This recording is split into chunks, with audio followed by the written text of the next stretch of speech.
I was 14 years old and in 8th grade, and I desperately wanted to be accepted and fit in. I went to a small Christian school called Christian Academy of Indiana, and the guys in my class loved to listen to rap, and they also liked to freestyle. So in order to fit in, I started listening to rap, and I started to try to freestyle. I even changed the clothes I wore, how I talked, I even changed how I walked. But let me tell you, I was horrible at it. But I pretended to be someone who I wasn't just because I wanted to fit in. I pretended to have a different identity just so I could fit in. I have a question for you. What identifies you as a person? Maybe it's your athletic ability. Maybe it's your academic achievement. Maybe it's the guy or the girl that you're dating. Or maybe you're pretending to be someone else and to like something else just because you are afraid if someone saw the real you that people wouldn't like you. Now let me be straight. There's nothing wrong with being proud about our academic ability and to strive for academic success. There's nothing wrong with striving for athletic achievements and to be your best and to be proud on what you can do athletically. There's nothing wrong with being happy about the guy or the girl that you're dating.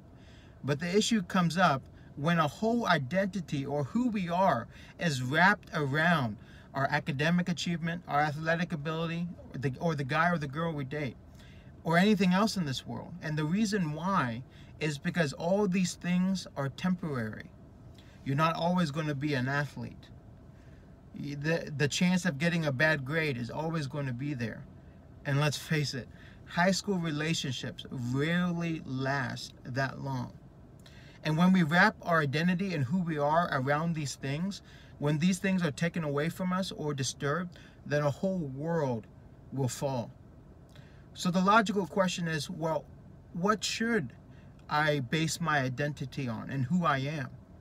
Well, the Bible gives us an answer. In Galatians chapter 6, verse 7, the first part of that verse says this. It says, so you are no longer a slave to fear, but you are a child of God. The Bible tells us that you and me are children of God.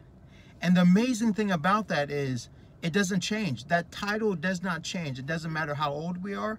It doesn't matter how young we are. It doesn't matter what we do. It doesn't matter what we don't do. It doesn't matter what mistakes we've made in the past, the present, or the future. It doesn't matter how we perform or how we do not perform. The title stays the same, child of God, because God loves you and God loves me. So I want you to remember one thing. Your identity, who you are, where you get your meaning and your purpose is not based on what you do. It's not based on what you don't do. It's not based on your achievements. It's not based on your mistakes that you've made in the past, the present, or the future. Your identity is based on the unchangeable truth that you are a child of God and you are deeply loved by God.